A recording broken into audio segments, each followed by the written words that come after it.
Colt. What? You'll never, ever break this loop. There's no never here. Just you, me, and the rest of these maniacs. Bring it, baby. So, Brad, you love Arkane Studios. You're I do. You're a Dishonored super fan, I would say. Super fan. I like Dishonored games. I don't know about super fan. Love Dishonored. Yeah. Love it. And thankfully, from their own mouths, Arkane Studios has called Deathloop, quote, Dishonored with guns. Which is a funny thing because Dishonored had guns, but This is a cross now between immersive sims and roguelite elements. There's quite a bit of roguelite elements in this. You know, it's all about a time loop. So the game begins on Black Reef Island.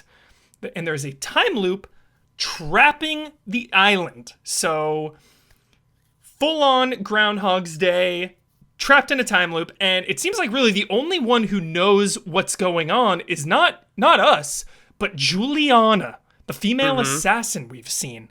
There's going to be probably a lot of questions at the end of this preview because it's still about 4 months away.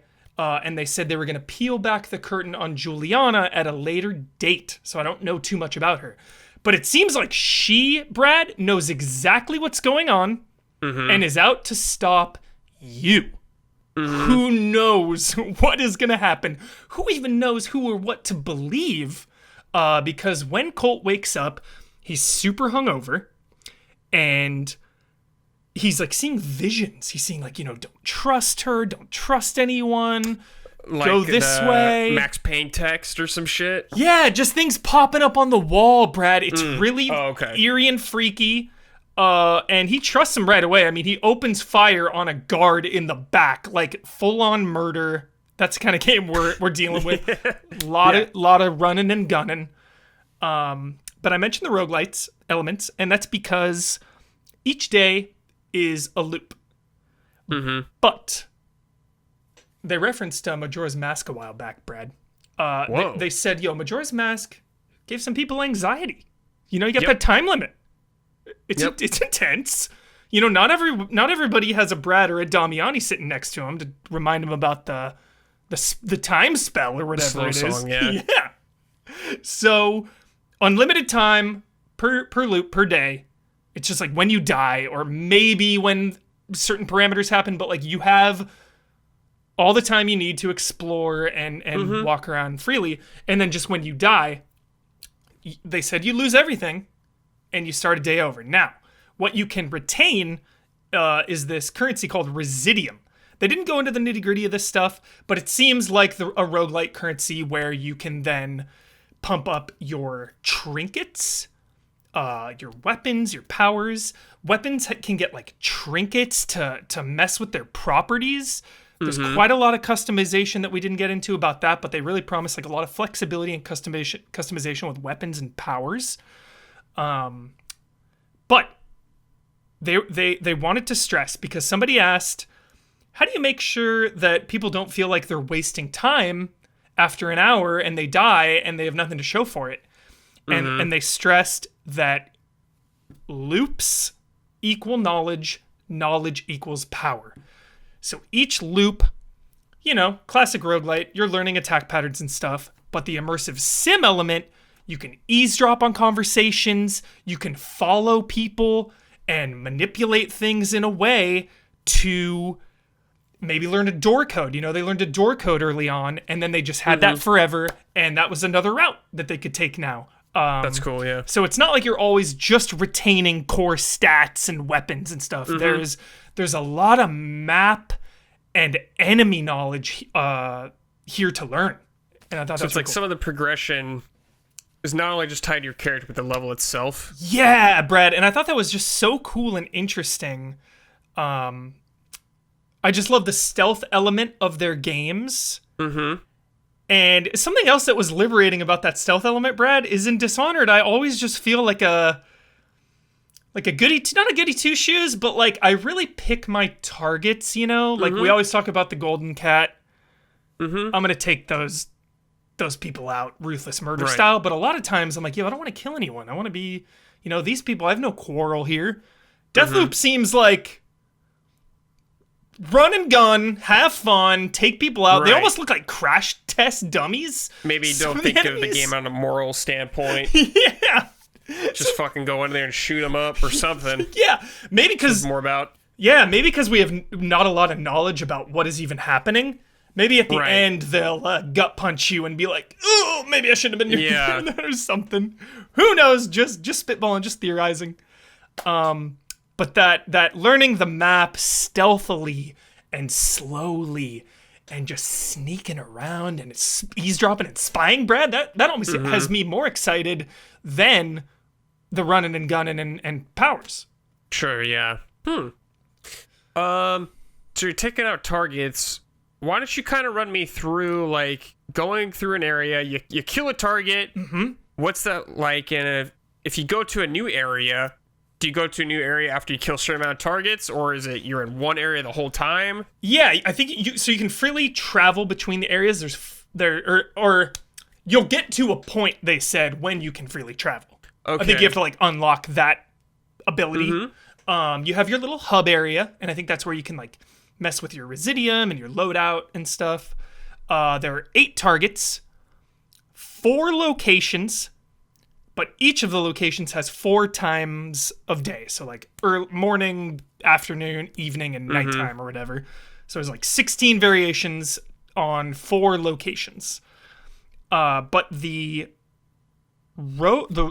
eavesdropping element got me so excited, Brad, when they were talking about manipulating the targets into being at one location at the same time. So like 4 of them were at one place, took them out in one fell swoops. Yeah. So I bet, I can't wait to see speedruns of this and just like gathering 8 targets in one location, like bloom, blow them up. Yeah, I wonder, like, the methods of kind of leading these targets into one area or something like that. If it's more like you feeding someone bad information or obstructing a pathway or something. I wonder Yeah. how in-depth that'll get. Yeah, maybe like using a fake radio call or something. Right, yeah. Because one of the targets was like the propaganda person. They each kind of have their personalities. That was the one we saw the most, is this propaganda radio target. And you do go down pretty quickly. Right. So if you are running and gunning, especially early on, they said by the end of the game, you're pretty much going to be John Wick, the Doom Slayer. You're going to work your way up to that power level. Not only that power level, but you'll have all the knowledge of the game by then as well. So they're really all about that slow progression. Some of the powers were, one of the trinkets was like come back to life. So there's like little trinkets and buffs you can find throughout the map, and using your residium. One of the buffs was like, you respawn where you died. So there's like stuff like that. Is there like, you pick an item or something like that, but is there a cost to picking some things? There was no like detriment. It was just like, you found it. Good for you. Nice. Okay. Keep on keeping on. And you also find like weapons laying around or anything like that? Like the first one is just right there, and it's just like a really bad like machine pistol. I don't know exactly how you get to a point when you can just like start with a big one.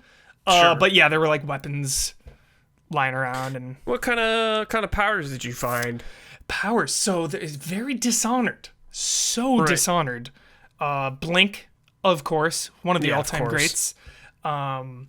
Launching things up into the air was a big one. Like slant, they all go up in the air and kind of levitate like that. Float around, yeah. Those were kind of the main ones we saw. Okay. They said you can use the environment to take people out. So I'm guessing, some kind of traps or like you said, like maybe lock someone in a room and cut them off from the guards. Like the levels seemed expansive. And there were so many times, because we just watched. We didn't get to play. We were just watching. But there were so many times when they were just like going through, and I was like, oh, what's that? Or, I wonder what's down there. Or like, oh, what if they went up that way? So just a lot of moments like that seem fun to just like invest in and get lost in. Right. Experiment. Yeah.